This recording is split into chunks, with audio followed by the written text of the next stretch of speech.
This is Oft Off Topic, a show where two men with the attention spans of a squirrel try and fail to stay on topic with today's subject. Where will their oral meanderings take us? Well, stick around and listen, because today's Oft Off Topic is... He-Man, the Masters of the Universe.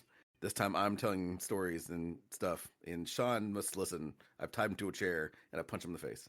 So he has to listen to He-Man. Repeatedly, I'm in great danger, people. Please listen and like and subscribe. Otherwise, you'll do bad things to me. Bad things. It's funny. I actually suggested this, and Sean's like, "What should we do?" I'm like, "He-Man." He's like, "Okay, I don't feel like doing that." I'm like, okay. And then finally, I'm like, "I'm doing He-Man." I'm taking like, that's mine. And there's one other you want to do too eventually. It's Star Trek. Star Trek, specifically Deep Space Nine. Yep. And I'm going to try to lower the F-bombs, but I just failed already. Yeah. I think, let's see. Usually when you say I'm going to stop doing F-bombs, you make it on average 20 seconds, I think, before you throw one out. Man, I don't know, whatever. Okay, here we go. It is who I am. It is part of my essence. The F-bombs are inside of me. They must get out. They must When be I'm at work, free. though, like when I go to work, I'm actually in public. I don't have that issue, but I've been working remote for 2 years plus, and I don't censor myself around my family either. So I just don't. I have very little practice of not catching myself. Yeah, so now there's just a constant string of F-bombs at the computer monitor all day long while you're at work. Yeah, I mean, Yeah. but anyway, I'll be working in the public soon enough, so I probably should like really work on that. It's the public down in Kentucky. They're used to the F-bombs. Just Okay. say Jesus afterwards. Anyways. Jesus afterwards. Okay, here we go. All right, let's go. The story of He-Man begins back in 1976, 2 years before I was born. The CA Mattel at the time, Roy Wagoner, I love that word, Wagoner, is like Waggoner, Wagoner. Wagoner. Wagoner, yeah, that's more He-Man. Wagoner. That does Wagoner. Made a very, very stupid decision. The opportunity to make toys for an upcoming sci-fi movie came across his desk. He took issue with the $75,000 license fee they wanted, so he passed on it. Today, that's about $7 million. But the sci-fi movie he passed on was Star Wars. Yep, I figured it was once you said 1977 and passing on the licensing thing. Right.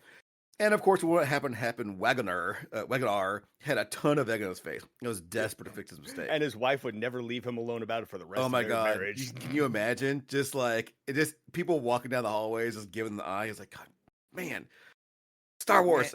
Yeah, people just constantly go to people like, I would like to be able to ask to borrow money off of you now, but you blew it.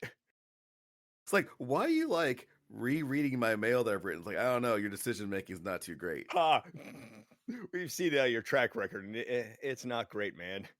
So trying to get his group back, Mattel launched the one mist after another. They kept on trying different shit and just didn't take. After some brainstorming, they concluded that simplicity was best and decided to go for a more generic hero. Designer Mark Taylor looked through some of his older work, including some drawings he made when he was a kid, for inspiration. Taylor found soldier, a spaceman, and a barbarian, and submitted them to Mattel designer Roger Sweet, who then pitched to Mattel. In his 2005 book, Mastering the Universe, He-Man and the Rise and Fall of a Billion-Dollar Idea, Sweet said, now I'm quoting now, "The only way I was going to have a chance to sell this to Wagoner was to make 3 3D models, big ones. I glued a big Jim figure, which is another Mattel toy line, into a battle action pose, and I added a lot of clay to his body. I then made Pastor Cass made, and these 3 prototypes, which I presented in 1980, brought He-Man to existence. I simply explained that it was a powerful figure that could be taken anywhere and dropped in any context because he had a generic name, He-Man." So basically the idea was that He-Man is such a dumb name that He-Mans would give their own unique name and basically playing John Doe for barbarians. That kind of makes sense. So it was like He-Man and Guy Dude were the last 2 names that they had as options. Right. It's like, what's most generic? We got He-Man, Guy Dude, and Person Man, I guess. Let's go with those. Like, what dumb kid's gonna actually use He-Man for his real name? Obviously, they're gonna replace it with something else. Yeah. Although I just realized too that dude, when he was a little kid, was like doodling, action stars and barbarians and soldiers. He might have been a little bit of a gay child, huh? A little bit. Like homoerotic stuff. Be like, I'm gonna draw this man called Man at Arms, and he's gonna have a hell of a mustache and big arms to hug me with. I want him to be my daddy. I remember in the cartoon he had a mustache, but the toy he didn't. He didn't? He did have a mustache in the cartoon. Didn't he? I swear he had a mustache in the toy. No, I had a Man at Arms. He didn't have a mustache as a toy. I was like, okay, this is pausing for a second, like, must look at Man-at-Arms. Yeah. Man-at-Arms. I mean, I could be totally wrong because I don't know if I actually had the Man-at-Arms toy, to be honest. Yes, he had a mustache, but yeah, if you look at his toys, they're later toys, but the toy I had did not have a mustache. And he actually didn't even look anything like the He-Man from the series. His face is all squished up. I mean, he looks like a freak. Oh, nope, I'm seeing the side-by-side ones. Yeah, you're right. He kind of looks like an angry mushroom-headed dwarf thing, kind of. Right. Yeah. And then the series came out, he had a big old porn stash, and I'm like, okay, where's my Man-at-Arms porn stash? Somewhere between the invention of the toy and the cartoon, Tila was like, you know what I like on a man is a mustache. And Man-at-Arms was like, oh, I can go with that, baby. Yeah, that's very disappointing. No mustache. He looks so weird without a mustache. Right? As a child, I would have been very disappointed too. Be like, I want my porn stash on my guy. Like, my parents would be like, what did you say? And he's just like, well, I got him and Ram Man in a gay relationship. Anyways, continue.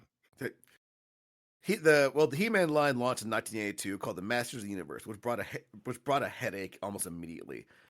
Mattel had entered an agreement with the rights holders for Conan the Barbarian in 1982, the Arnold Schwarzenegger movie.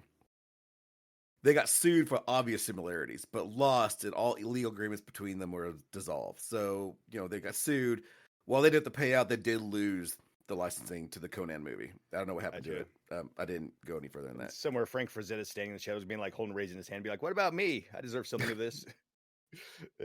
The further controversy arrived in the form of angry and concerned parents. Upset companies were now dedicating whole cartoons selling toys versus a 2-minute commercial.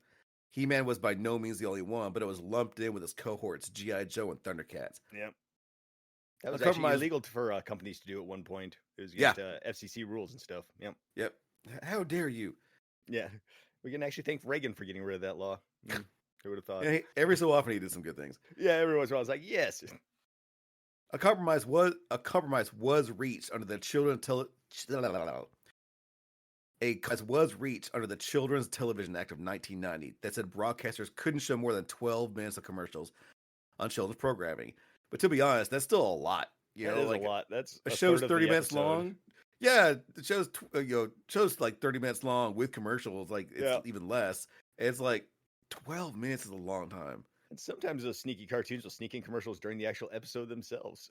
Right. Yeah. Well, that's actually what Man-at-Arms was. Man-at-Arms' whole gig was he would come on there with a new thing like, hey, look, I've got this now. By the way, you could buy it in a toy for him. Yeah. You like Skunk Man from this episode? Well, tell your parents, go to Buy Me Skunk Man or go to hell.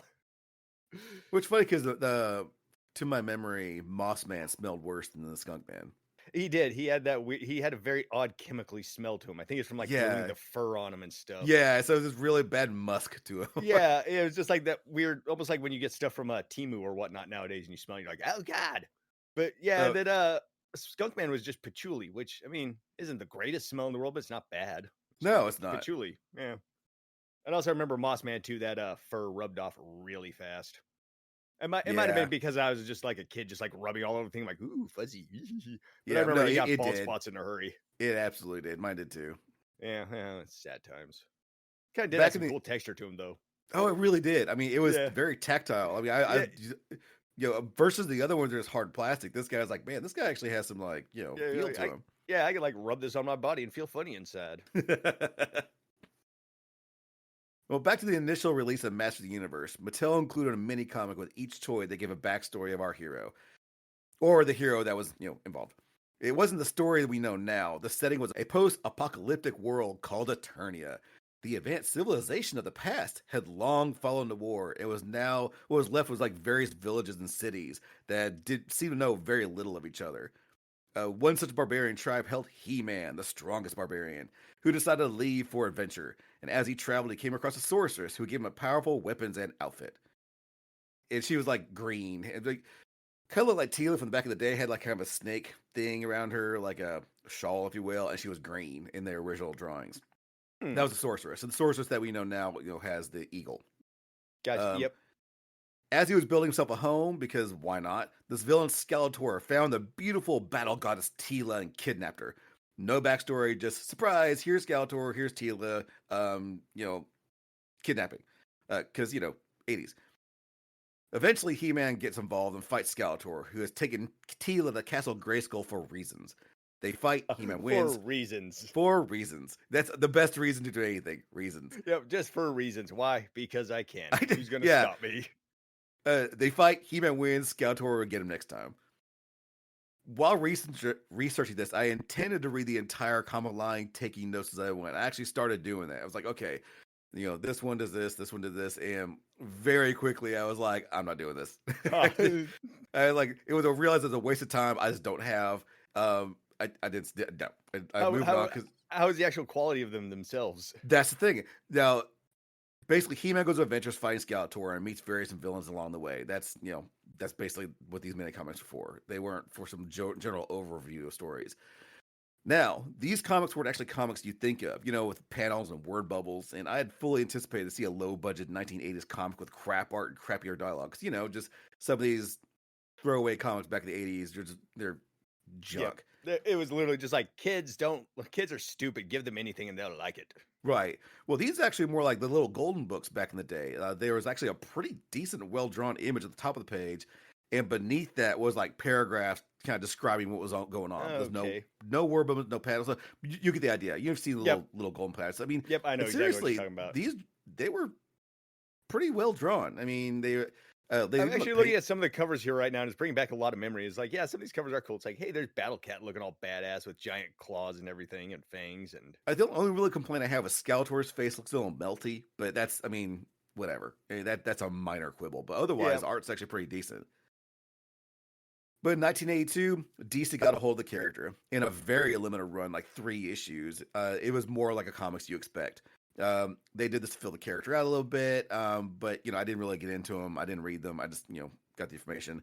But He-Man did have a cameo appearance with some other properties like Superman, but never really went anywhere. He just kind of, hey, Superman went to Eternia.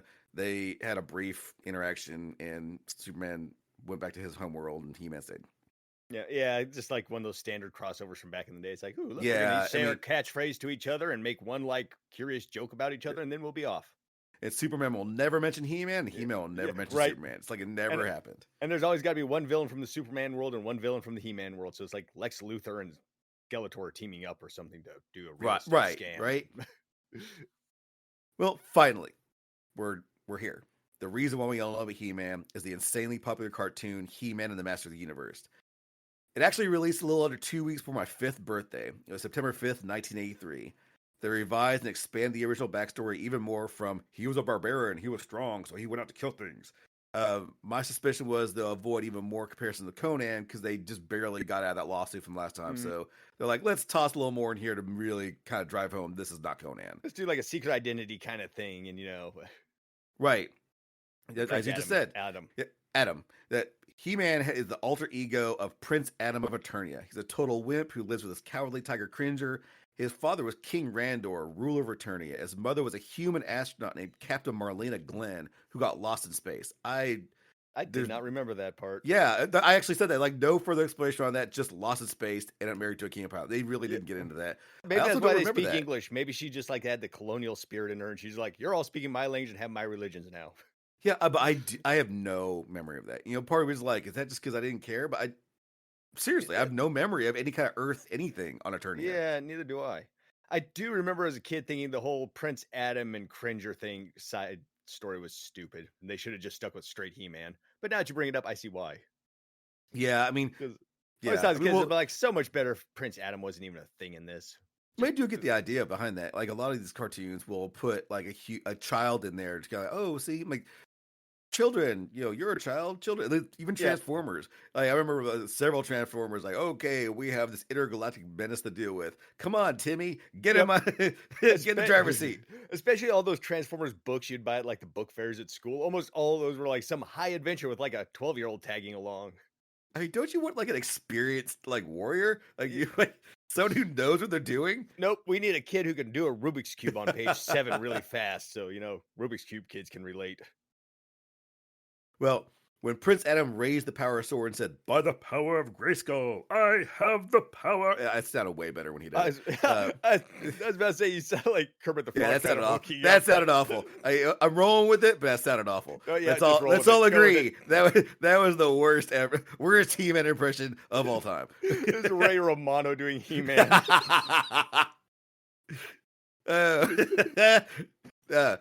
Anyway, lightning explodes around him like Highlander, and the image of Castle Grayskull would appear in the background. Not all the time. Queen blares in the background. Right? Is it like 80s? Yep. And he uses the rippling muscles to combat the blue, evil, jacked, skull-faced villain Skeletor. No one knew He-Man's true identity except for the sorceress, his weapon master's man-at-arms, and the incompetent floating wizard thing, Orko. And whoever they told. Right. There's one thing I remember, Orko. I would never trust that man with a secret, or trust him. Period. He kind of annoyed me. It was like you're like the cause and solution to half the problems of this show. Exactly. Actually, like the next thing I was like, Orko is the wrench they needed to keep things interesting. Are things going too well in your story? Bam, Orko. Yep, there he is. Oh no, his spell turned the villagers inside out. Go get your sword, Prince Adam, and fix it. I mean, because it was just.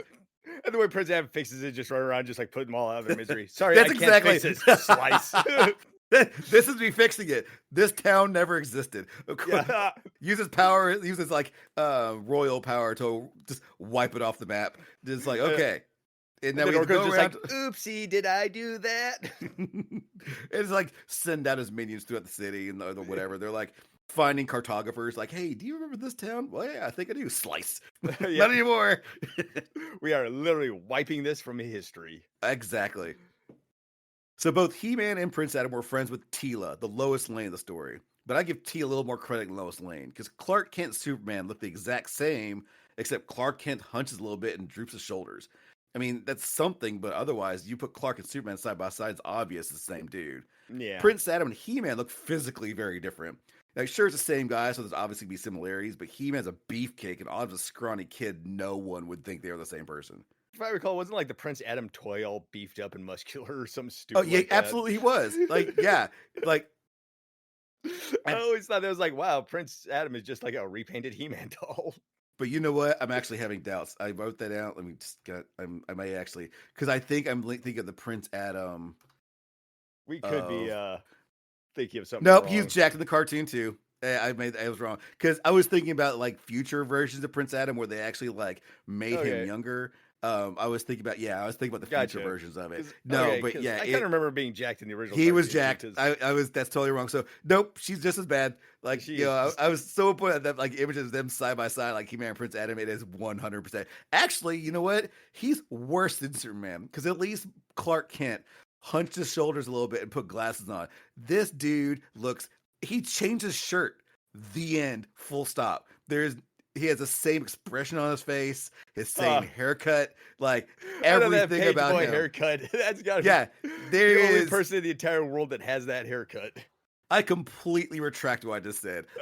Full retraction. When I wrote that, I was thinking of more recent incarnations of Prince Adam where he was a wimpy kid. They still play him off as wimpy, which is stupid. They play him off as like a cowardly wimpy kid, but I'm like, dude, you're jacked. You look exactly like He-Man. What are you doing? Even worse is if you think about it, isn't Teela a princess? So she's in charge of like, diplomacy and stuff like that, and she can't tell two people apart. That might be some problems. And even worse, he had a cowardly tiger named Cringer, but it's like, dude, it is the same coloring, the same marking, like everything about it, except you put like a armor on him. Like you can't tell me that's not Battle Cat. I'm sorry. Right.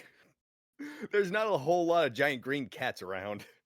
And then when you try to play with it, I mean, as a kid, like, they had the same, to play Cringer, you just took off the battle. So he still had that fierce look at his face. Yep. He said, rawr. Yeah. It was kind of hard to make believe on that one. I usually just struck Prince Adam from the record in my brain.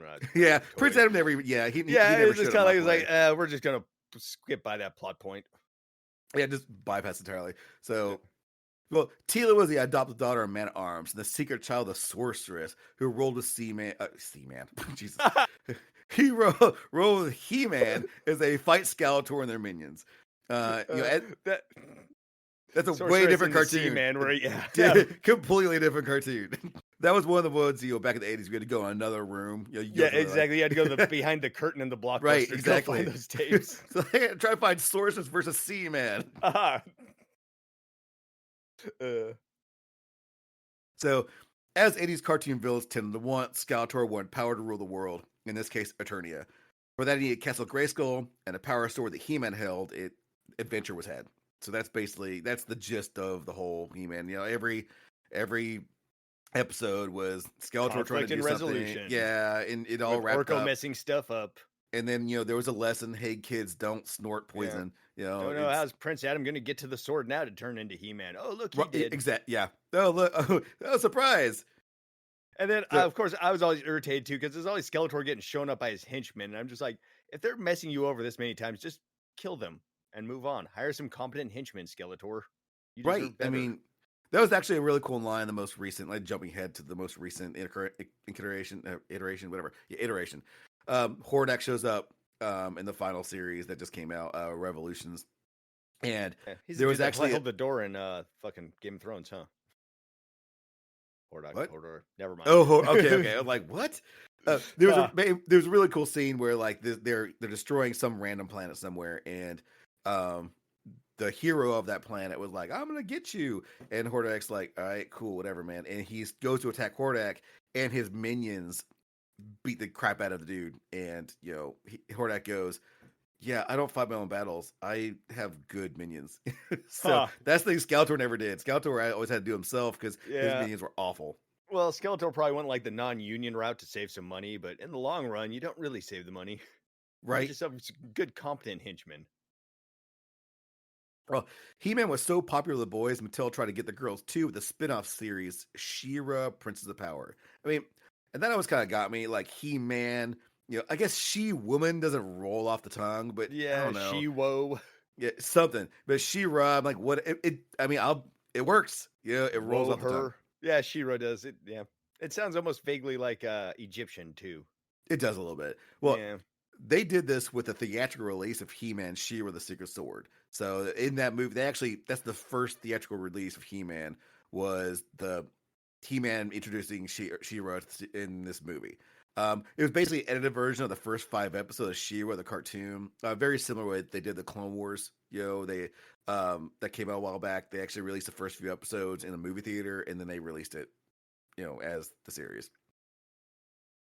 She was Prince Adam's never before mentioned twin sister, Princess Adora, who somehow was a leader of a great rebellion against the evil ruler Hordak on the planet Etheria. So she wasn't even on the same planet. Like somehow she's his twin sister, but she's on a different planet fighting against another dude. "Quote unquote" sister. This might be like an immigration thing. He just needed to get her in the planet. Right. Easier. Yeah, it could just be made up.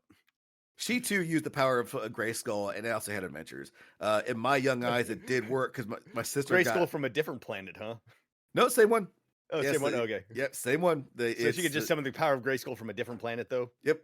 Okay, yeah, absolutely. It's cosmic traveling powers. Neat.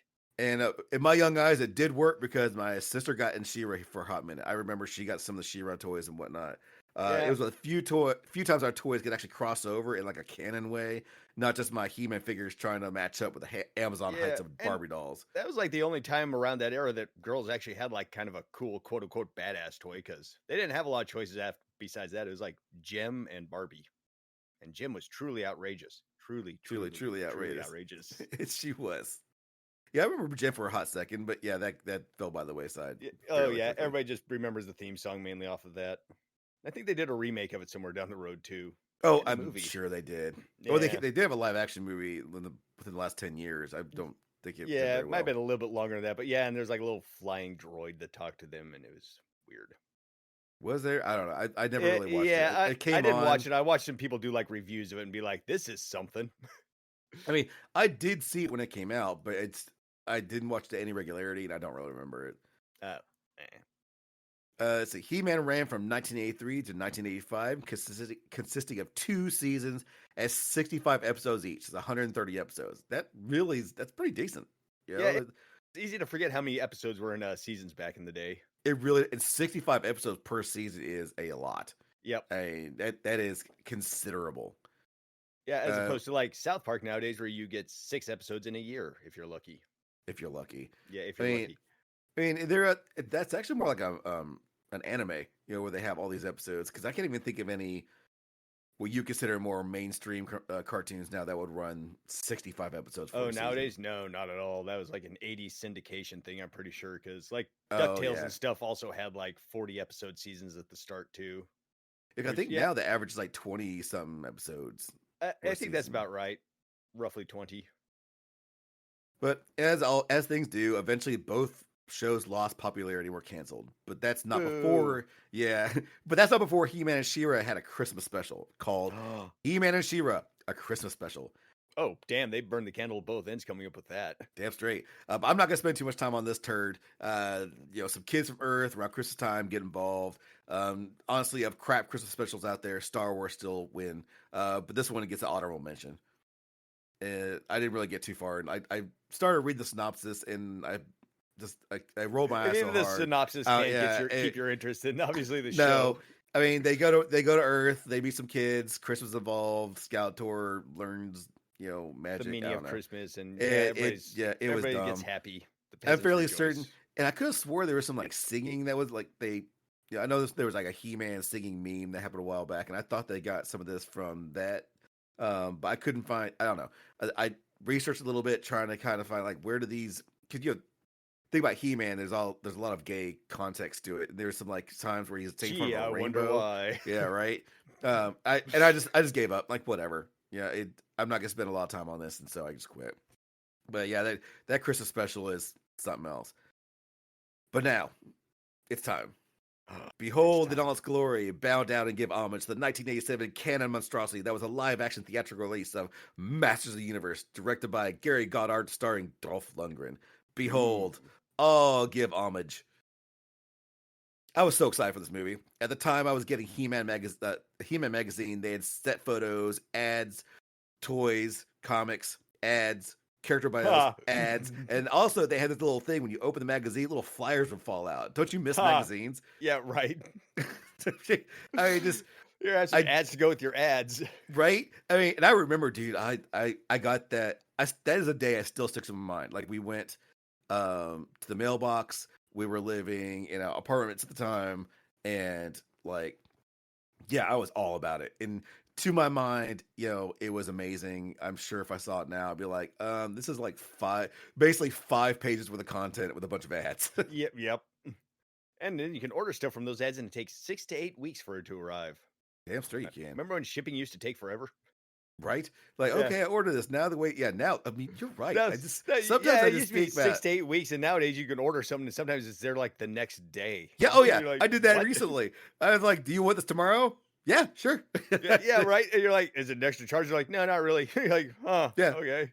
Did you pay? Are you on Amazon Prime? Oh, of course I am. Well, then, yeah, you're gonna get tomorrow or the next day. Back in the day, it was mail your check out, and it'll get there in like 3 weeks. Then they got to have 2 weeks to turn it around, and then 3 weeks to ship it back to you. And you're like, yeah. And I have the audacity to be annoyed when I order something just for the weekend. They're like, go get it Monday. I'm like, you're like, come on. How dare you? Yep. I have to wait 3 days. But then it was kind of cool as a kid, though, because you're like 6 to 8 weeks, and then you just go stare at the calendar for the next 6 to 8 weeks and just be like, it's coming. Right? Soon it will be here. Then the UPS truck rolls by, and you're like, yeah. That flashed me like the Calvin Hobbes comic where Calvin orders a beanie with a little propeller on the top, and he like waits and waits and waits and waits like 6 weeks, and it finally shows up, and he puts it on his head. He's like, okay, we'll fly through the sky. Crap. Just that one panel, like the last panel, him just staying there, the little propeller going around, and he just like look of total disappointment. Like, oh, I do remember ordering the occasional toy. And you're like, this is gonna be cool when it shows up, and you get it, and you're like, oh, huh. Yeah, this is awful. Yeah, I don't know how to feel about this. I feel cheated. Well, as you may have guessed, I watched in the theater opening weekend, but I became confused almost immediately because gone were the colorful outfits and characters. Instead, it looked like a futuristic version of Mad Max, shot entirely at night on empty sound stages. Dolph Lundgren had muscles of He-Man, but he had a gun and shoulder pads. Skeletor, played by Frank Langella, I always say Langella or Langella, but I think it's Langella. Langella sounds more exotic and fancier. Yeah, Skeletor, played by Frank Langella, who's actually like a legit actor, had won the war and taken over Castle Grayskull thanks to the character Gwildor and his cosmic key. There were actually several new characters aside from him introduced, but most of them were villains, and they were all just terrible. I mean, I think maybe they spent 4 minutes total for each character they added. I mean, the only character I actually kind of liked that I thought was cool was a character named Sorod. He was like an armor and a lizard, but he dies like almost immediately. Huh. You know, he's in the first fight with He-Man. He gets knocked down like he's nothing, and then Skeletor kills him. Is like, look how evil I am! Ah!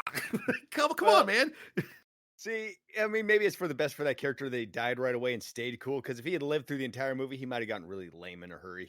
Well, and I looked at this toy like when I was researching. I'm like, what was his name again? Because I remembered, the whole thing. The toy looked awful. I mean, not like the He-Man characters were ever like great, but even on the scale of He-Man characters from back in the '80s, it did not look good at all. But well, He-Man, Teela, Man-at-Arms, and Gwildor go to Earth to meet some teenagers who, of course, do not look like teenagers. Ha! I'm 28 years old, but I'm going to play a teenager. And it's actually one of my favorite scenes in there. I thought it actually holds implications about the Eternia. There was a scene where they show up to like a chicken, like a KFC, but one KFC, and they steal some food from them. They're eating it, and they're like, "What are these sticks on there?" And one Man-at-Arms was like, "Oh, they're bones." And they're horrified. Bones? You mean this used to be alive? I'm like, wait, time out. Are you telling me, Eternia? Are you telling me with the massive muscles that are walking around, from everybody, they're vegetarians? Are you trying to like what kind of plants do you have on your Earth? Yep, He-Man is vegan indoctrination for the kids back in the 80s. But I always thought that was kind of like that is kind of weird because it was a weird add-on. And plus, I don't know, my thing, I just love the look of horror on their face when they're eating meat. I'm like, yeah, that's right. Tastes great, doesn't it? Yeah. So Man-at-Arms didn't seem so you could eat. Yeah, Man-at-Arms didn't seem like, yeah. He's like, yeah, in battle, sometimes you gotta eat what you can. Yeah, right. He's just like, yeah, well, back during the Holocaust when I was a kid, we had to eat what we could. I know in the future now. You're like, the chicken's probably sentient too. They're like, no, please, dear God. That's what it is. All the animals on the planet are sentient, so you actually have to like talk to it as you're about to butcher it. Please rethink about to eat me. No, I'm really hungry. So amongst these teenagers, Courtney Cox was one of them. But there was only a second movie, and she did fine. I mean, it was a decent fish out of water story. It was entertaining. It was, but that story quickly falls by the wayside from like some low budget action, especially when.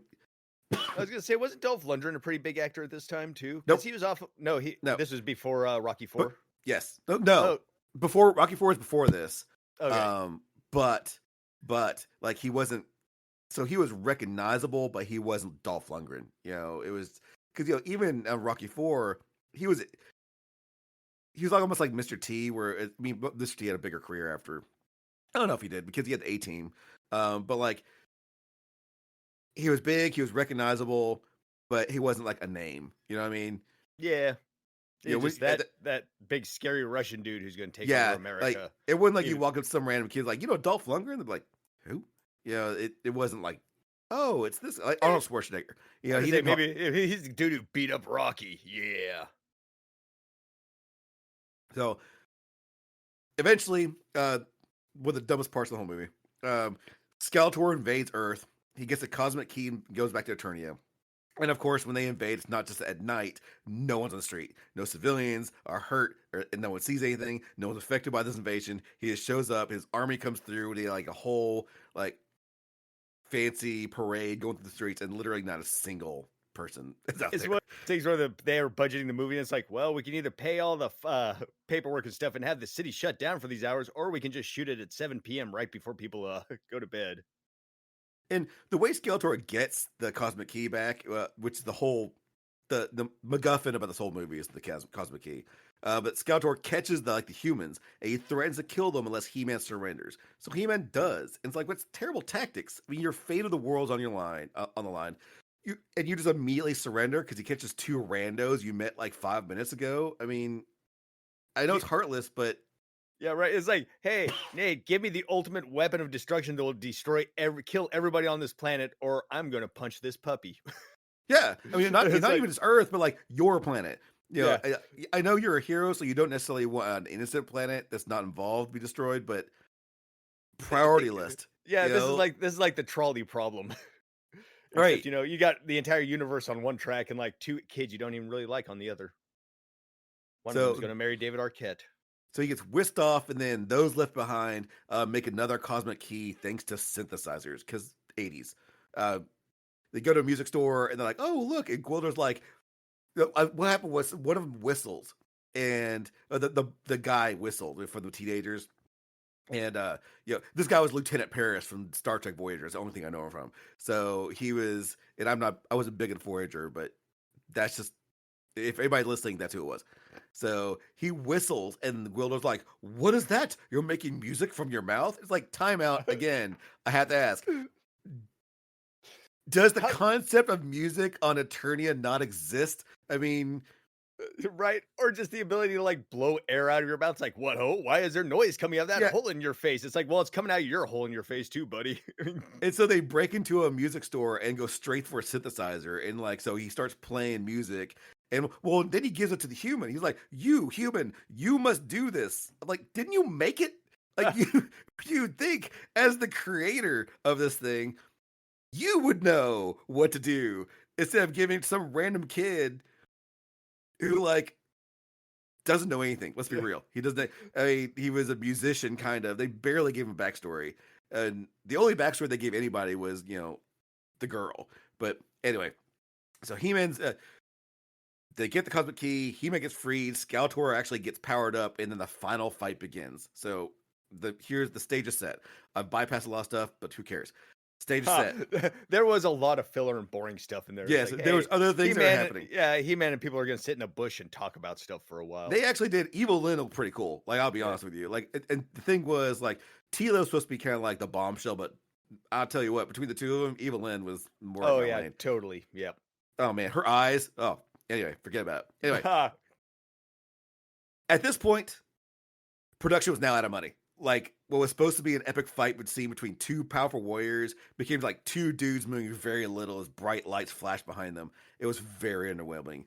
Of course, He-Man wins. Skeletor falls off in a nearby pit, as they do, and everyone's happy. Celebration ensues. Courtney Cox and Lieutenant Tom Paris, as I mentioned earlier, are sent back to Earth.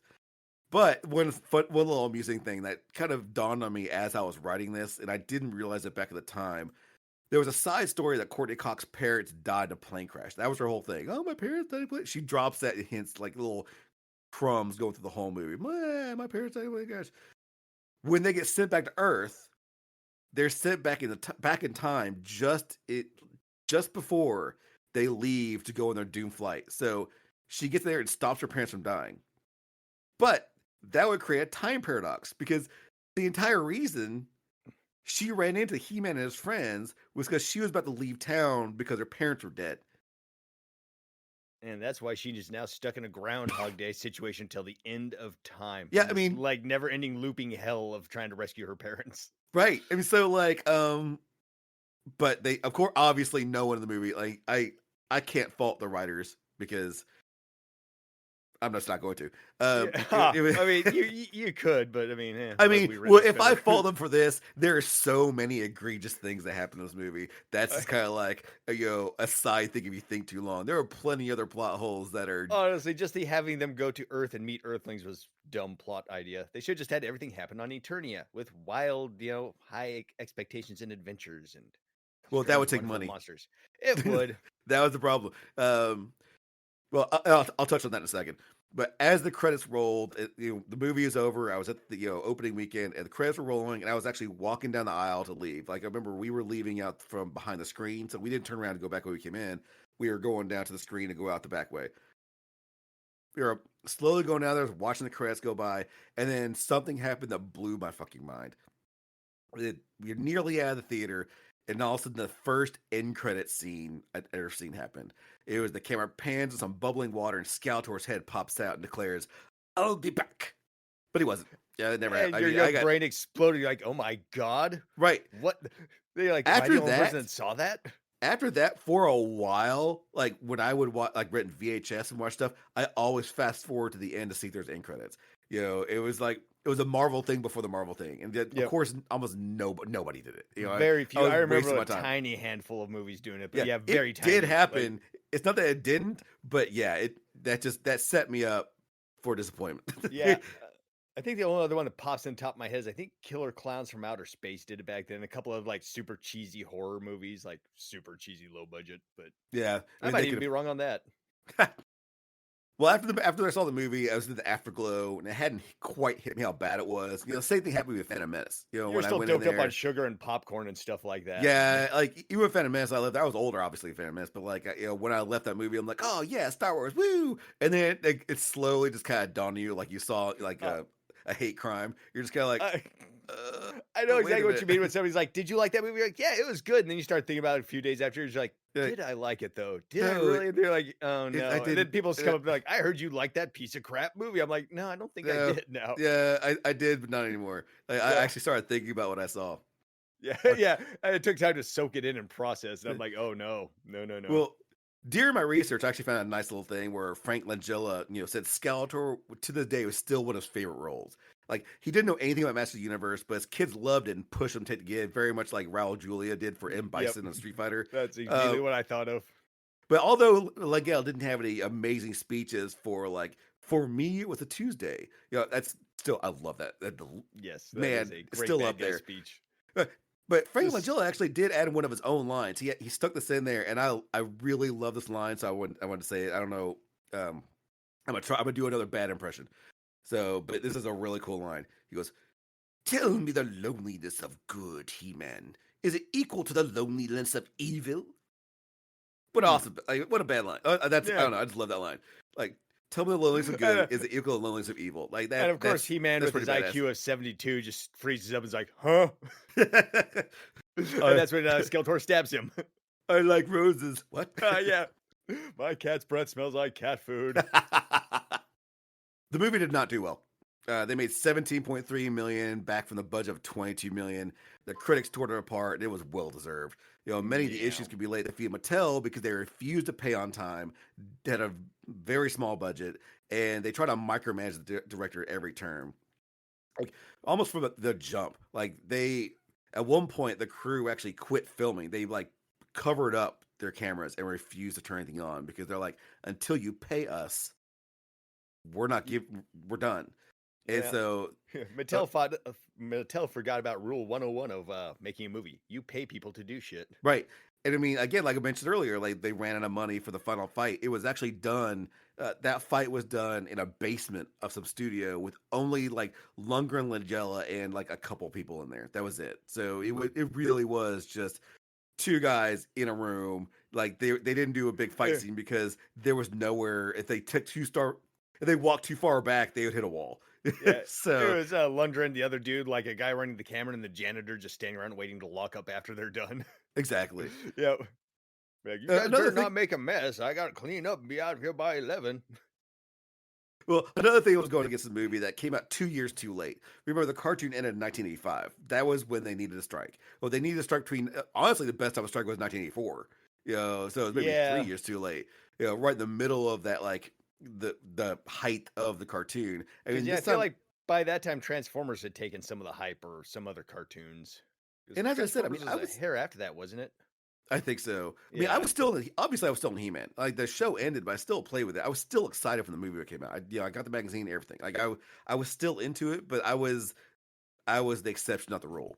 And I remember when I went and saw that movie theater, we were one of the few people in there. So it wasn't like I went and saw it in a packed house. We saw it, and there were plenty of seats to choose from. You're like, oh my, this doesn't bode well. This doesn't bode well. Well at the time, all. I was just too excited. Again, I was still into it, so I was too excited to see He-Man. Big bucket of popcorn, your little pennant flag that says He-Man on it, and you're just remember when you used to get little pennant flags everywhere for like free or cheap, like those little felt flags that just say something. Oh yeah, vaguely. Yeah, I don't know why that just popped in my head, but just young Nathan with one of those in his hands just says He-Man and big bucket of popcorn. I'm like, I'm excited. This is gonna be the greatest day of my life. Well, I remember my dad tried to get me to collect something. He's like, you should collect pins and patches. I'm like, okay. I didn't give a shit about pins and patches. I want to collect comics, and so that's what I was doing. Like, he'd give me a pin. I'm like, yay, thanks. Meanwhile, I go to the comic store. I'm like, I'll buy all these. And then he's like, but for the price of a comic book, you can buy lots of pins and patches. And you're like, I don't care, old man. Yeah, I think you finally realized, dude, I don't care. Like, you might like pins and patches, but I don't. Yeah, that's something he liked and not something you liked. That's it for this episode on He-Man. Next episode, we'll talk about the Masters of the Universe movie, as well as future of the franchise, including the more recent cartoons from Kevin Smith. We'll also talk a little about the death of Superman, as well as Star Trek Deep Space Nine. This is where the ending jingle goes. This is where the ending jingle goes. I don't know if we need one. I don't know if we'll get one. But if we do, then here is where it goes.